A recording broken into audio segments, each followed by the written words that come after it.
We all thought it was easy. Just throw money in, modify a couple units, sell it on to the next sucker. And we were all just printing money. And as you do that, the chairs start getting removed. And then who's left? The greater fool. So there's going to be so much money lost. Folks, what if I told you we're about to see a real estate crash that is larger than the crash that was experienced in '08? Now, some of you listening to this might be going, Zuber's gone crash, bro. Trust me, I have not. But I do think what we're about to talk about will be worse than '08, and I have the numbers to back it up. Dion, when I brought this up, how did it hit you? Do you think I went full crash, bro? I don't know that you went crash bro enough. All right, I like it. So when I think of multifamily, I'm a motorcycle guy, right? I've always had a bike. I'm not a Harley guy. I'm fat. I'm not fat enough to own a Harley. That was for Frank. But when I'm riding in my car in Washington, where it rains, 90% of the time, that's why people shouldn't move here. But and I see a bike go by, I think he's going to get there faster. He's going to be able to use the carpool lane. He can weave traffic if he needs to. It's so much better. But in this rain, a lot of bad things can happen. Yeah. And so the thing that's kept me, I want to say trapped, but chosen to stay in 4 units or less is 30-year fixed rate debt. One of the superpowers of living in the US, when we look at most of the other countries that we interact with, people, that watch content like this, they have, we have 5-year fixed rate debt. That is not fixed rate debt. Yeah. Teaser fixed rate debt. And commercial, it is just normal that you go off of NOI. I don't want to ever have a loan reevaluation period. I don't want to use NOI to say, oh, I have a couple leases that aren't renewing. My insurance went up, so now I have to write a multiple 6-figure check to even keep my property. In good times when rates didn't triple in the last 3 years. Now blend all that together, and that's why I said I don't think you went crash bro enough. Matt, when I hit you with this, right, we both experienced, we were buying, we were surviving the last time. If I came to you and said it's going to be worse than '08, how does that land? I'm interested to hear the numbers, but I think that based on what you and I saw in '08 is why we invest the way that we do now. Is, I like those small multifamily assets because people can move into them. And they can house hack. And now the government's made it even easier to do that with 10% down or 5% down, excuse me. So yeah, I'm interested to hear the numbers, but I'm seeing stuff go up around me, small town, 30,000 people, and they're building a 440 unit. Wow. 30,000 people, 440 unit, high-end luxury, one studio apartments for $2,600. That's nuts. Well, I think they're going to have a tough time. Go ahead. Here are the numbers. And again, I do think this time will be worse. So again, folks, as Dion kind of highlighted, we are talking commercial, AKA, be very specific, multifamily. I'm not even talking office. I'm not talking retail. I'm not talking hotels. I'm talking multifamily. And these numbers, shout out Lance Lambert, Resi Club. These are yours. I found them off your Resi Club article. Q2 of 2007 to Q3 of 2009. So what would that be? 9 quarters. Multifamily fell 34.3%. 34.3%. As of today, peak to trough, we're about, 9-12 months into this. It is down already 26.9%. I believe we are in the 3rd inning of a 9-inning game. Because I believe that, I think it is nearly a guarantee that multifamily in this current crash will have a larger decline than the Great Recession. We're 8 points away now, and we're only in the 3rd inning. Matt, what do you think? Those are not good numbers, Mike. Not good numbers. But what's really interesting, right, is, we see on CNBC and all the research that you and I do kind of on a daily basis, because that's just kind of like our lives, right? Like we wake up, we're looking for what's going on in the world, what's affecting what, how are things going? And I think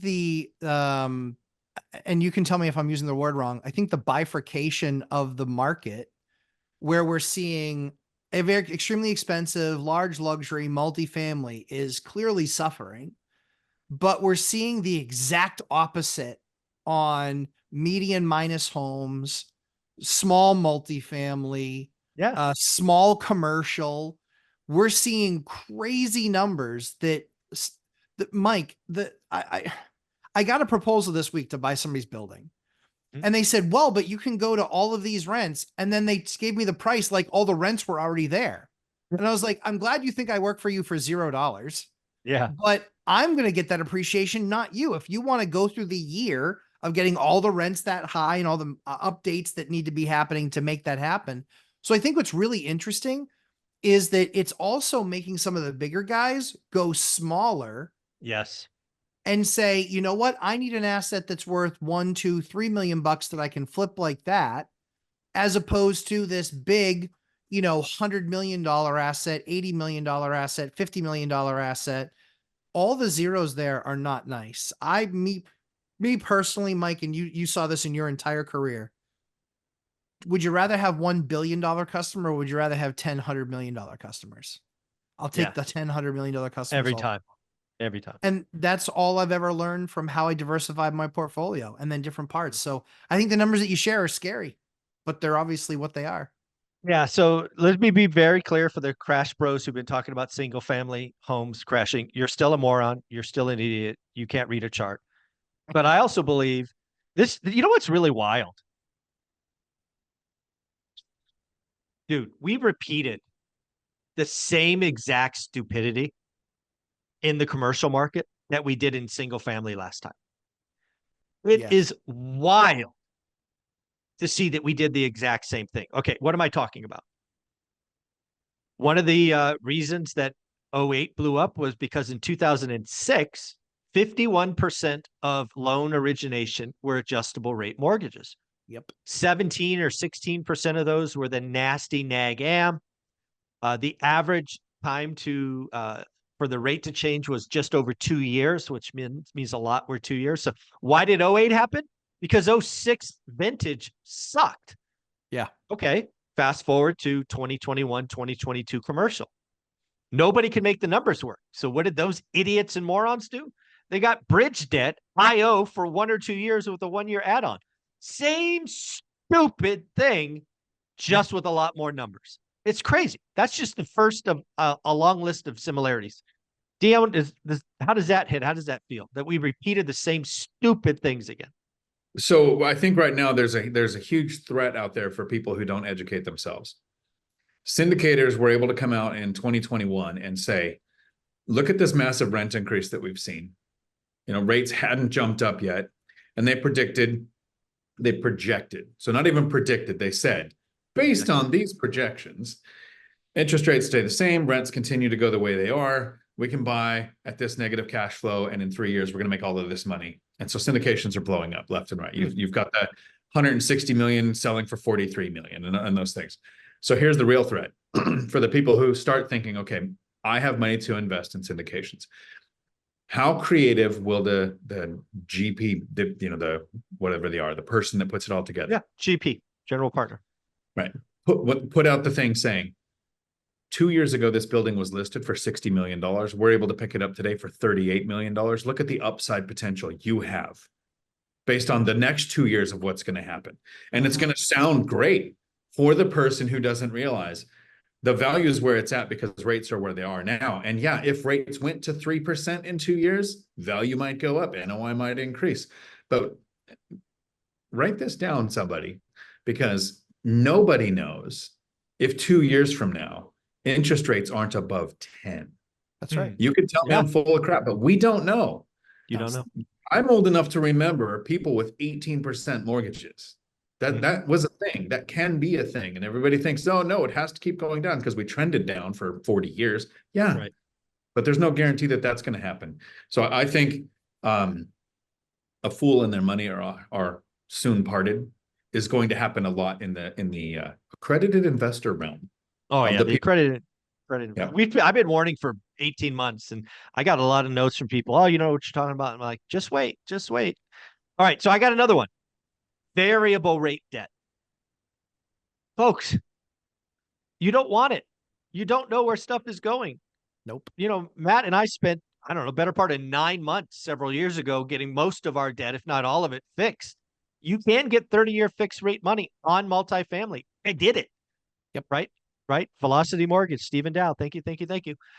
But yeah, you can DSCR loan. I mean, it's possible if you do the work. Now we got all these, all the debt's resetting, and you go from a 3% to an 8%. Your cap rate goes from, I don't know, 4.5 to 7. You're going to have to write a big ass check. Like Dion said, you're going to have to do a cash in refi just to hopefully keep the building. Mm-hmm. Oh, it's going to be bad. All right. Here's the next one. Dion already hit it. Bad assumptions. I've been an accredited investor for better part of a decade. And I can't tell you how many pitches I got where it said, we're projecting 5% rent increases over the next 5 years. That perhaps is one of the stupidest things I've ever seen. Matt, what do you think about that? It's absurd. You have no idea where the market's going. You have no idea. You have no idea if a 400 unit complex is going to get built in your tiny town. Like that's now that's going to be the rising tide that lifts all boats. And I'll get people that will trade out of that into mine, but their cost basis on a $2,600 studio is probably $2,000. My cost basis on my studios is more like $700. Exactly. So, and are they in a brand new shiny building? Nope. But are they nice? Yeah. The granite countertops and all those other fun things. Yeah, sure. So yeah, I think the thing that always scares you, and that's, one of the things that was a takeaway from the time at Berkshire's annual event with Warren Buffett this last weekend. That was one of the takeaways was he only makes investments based on essentially now and not guessing where things are going to be in a year or 2 years. He's like, we're not here to flip businesses. We get into a business that we believe has term. He goes, we think in 10-year, 20-year, 30-year time horizons, not even in 1 year or 2 year time horizons. I was having a conversation with an oil and gas guy, and he says, the fact that oil went to negative 35, he goes, no one cared because we think in 10 and 20 and 30 year increments. Yeah. The rest of it doesn't matter. So when something in a whim happens, he said, show me that. So it's really funny, right? So on the stock market, people are looking at the 200 moving day average of a stock. On the oil side, what's the 10-year moving average of oil? 10-year moving average. Damn. That's crazy. It makes this not possible. It makes this, right? Yeah. All right. One of the things that, again, we repeated the same things in the commercial that we did residential. The one that is going to hurt the most. And frankly, this is what got me in the .com crisis. So I own this one as well. Is we all thought it was easy. Just throw money in, modify a couple units, sell it on to the next sucker. And we were all just printing money. And as you do that, the chairs start getting removed. And then who's left? The greater fool. So there's going to be so much money lost. And the other thing I'll say about this before I throw it to you, Dion, is these are actually going to be people that lose money because you're doing a 65% LTV, which means 35% is equity. In the Great Recession, it was the banks that took the haircut because nobody had equity, right? They were 98% levered. Man, there's going to be a lot of people that lose 6-7 figures just because they thought it was easy. What do you think, Dion? So I went to a local meetup recently and I met a gentleman, and I'm not going to name him because he was new and I was glad he was there. But he is involved with an organization that really wants to do multifamily. So it almost, I won't say pyramid scheme, but you take on a certain role and then you all come together and then they buy multifamily together. So whatever that is. And I wanted to ask without seeming attacky. I was like, okay, so why are you choosing multifamily? Why are you not just, buying rentals? And he says, well, it's so much easier. And I don't have the timeline. It's got to be fast, right? And so he had the right salesman pitching him on, you just give your money to somebody, you find the deal, or you do the whatever, you bring all this together, and it's all these fluffy numbers of how fast and how big it can grow. And we can't just grab somebody by the ears and go. This can blow up in your face way easier than if you threw your money at a rental and lost every penny. Absolutely. Right, because someone else is making all the decisions. Yeah. And I think that's going to happen more and more. I think people that were success, and I think I said this to him, and hopefully it was clear, but I said in the last 10 years, uptrending prices, downtrending interest rates, syndications did amazing, uptrending rents. So you can take a 10-year track record and look how amazing we did and how good we are at this. Partner with us, JV with us, give us your money, give us your time, whatever. And we're going to do the next thing. Well, the market's not the same. Yeah. People could make a massive mistake in 2018, wait 3 years, and the market fixed all of your mistakes. 3 months now can tank your mistakes. Oh, right. It's going to be horrible. I got one more. I'm going to throw this one to you, Lumberjack, because it's your sweet spot. And it's kind of Dion just mentioned. A lot of this accredited investors, right? So Richie Rich, they're getting in with no operational experience. They have no calluses. They have no scars. They have no experience.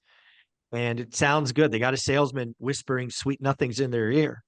But I know GPs that tried to do raises, or actually I should say that successfully raised. I did not participate, who had no operational experience. And their value was they could play with spreadsheets. No operational experience. I can't fathom that ending well. No, it's not going to end well. And in fact, and then it makes it a slow and brutal death, right? It makes it a slow and brutal death. Operations, COOs exist for a reason. Chief Operation Officers exist for a reason. Operationally, you usually have, so in a hospital, the world that I came from, you have all the docs generating all the revenue. Then you have the revenue cycle chasing down that revenue. But then you actually have to have administration. You actually have to have officers, operations people to understand what bills need to be paid, what things need to be fixed, what facilities need to be maintained, what has to be upgraded per code, what has to be upgraded per state statutes. These are all things that will absolutely eat people alive. The biggest thing now is the EPA coming with lead orders. When those lead orders come, it costs about $80,000 on what should be about a $25,000 project. Yes, I said that. The government got involved and somehow it inflated 300%. I don't know how that happened. And all of a sudden it wasn't going to take, all of a sudden it wasn't going to take 60 days to do that project. It's now a 9-month project. You now have to help people find housing for the 9 months that you're working on that building. People are going to get annihilated with a lack of operational excellence. And that's why, and I appreciate you saying, Mike, that's why I bang the drum so hard on my course is operations. It's about efficiencies. It's about systems in place. It's about operational efficiencies, understanding how to stay ahead of the curve. You have to do that because you buy in this window, you own in this window. Which one do you want to be more prepared for? You have to understand how to keep your assets. So Amen, folks.